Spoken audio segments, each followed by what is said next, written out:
there were signs that Jerry Richardson, owner of the Carolina Panthers, had a coarse view of people of color. Often, they were in plain sight. Rewind back to 2011, when the NFL was embroiled in a labor dispute. The owners had locked the players out, and the two sides were furiously negotiating a new collective bargaining agreement. One of the men representing the owners was Richardson. During the various meetings, Richardson spoke of the players in such derogatory terms that it shocked some in the room, according to one person who was there. This person also felt Richardson was speaking so negatively because the player base is mostly African-American. Richardson, this person remembers, spoke about the players as if they were servants to the owners.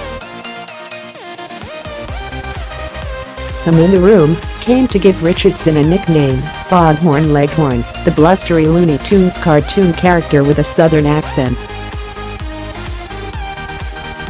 Fast forward to now, and the devastating report from Sports Illustrated that stated Richardson, on at least 4 occasions, reached significant monetary settlements for inappropriate workplace comments to female employees, and in at least one instance directed a racial slur to a black scout.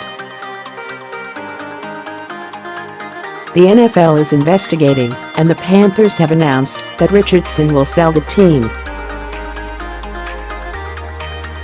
Considering how quickly the NFL and the team appeared to move, numerous league officials believe the Richardson story could end up being one of the biggest black eyes for the league since the Ray Rice fiasco. This is potentially the ugliest story our league has faced in a long time, said one league official. It's believed the NFL's investigation will produce more harassment and racial allegations against Richardson.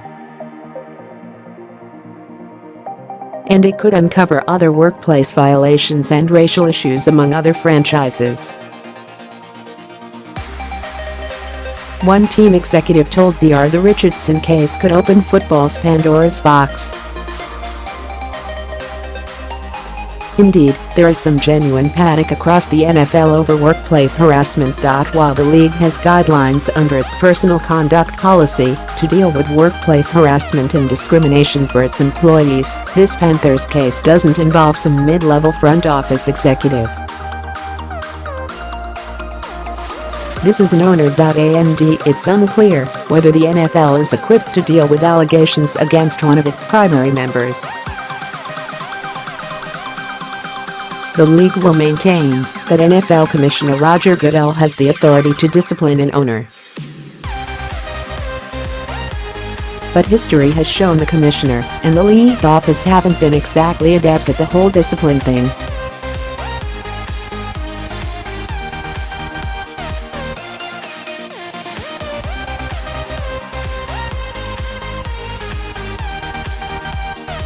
It's also possible other owners could mount some type of response, or the league could hire an outside agency.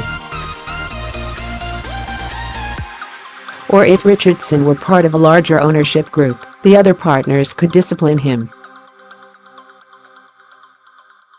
But all of those solutions are problematic. The NFL said it has hired an outside firm to investigate Richardson.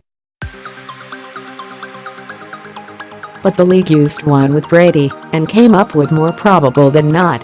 Owners in the NFL have long been positioned as practically all-powerful. They are one in an exclusive club of 32 entities.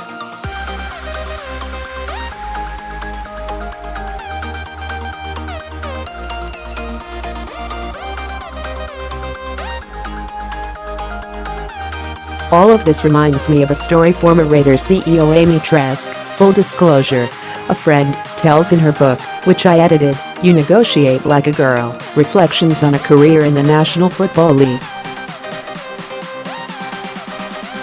At one of her first league meetings, an owner, not realizing that Trask was there on behalf of the Raiders, asked Trask to get him coffee. No woman who wasn't an owner had ever attended one of the meetings before. Trask believed it was an honest mistake, but what happened at another owners' meetings not long after that one wasn't. There was a fairly heated discussion going on the floor of the meeting, Trask remembered in an interview for the radio program Only a Game, and I stood up to make a point, and when I was done, the owner of another team, and I have never shared which owner, nor will I ever, he stood up and said, "Listen, girlie.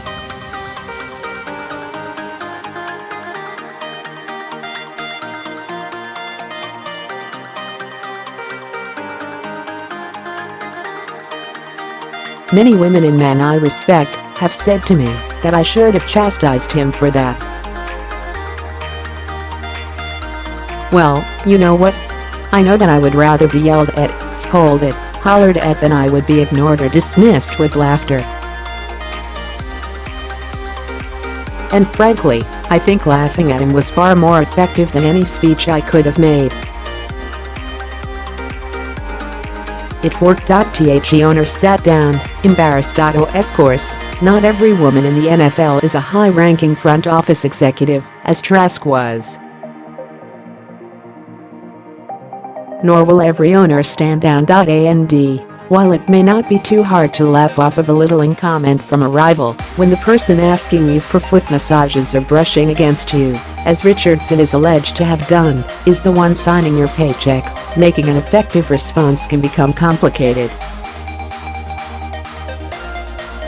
If the Richardson stories prove true, NFL workplaces may be far worse than we ever knew. Now the question is, what can the NFL do if the league's most powerful people commit these offenses? Mike Freeman covers the NFL for Bleacher Report.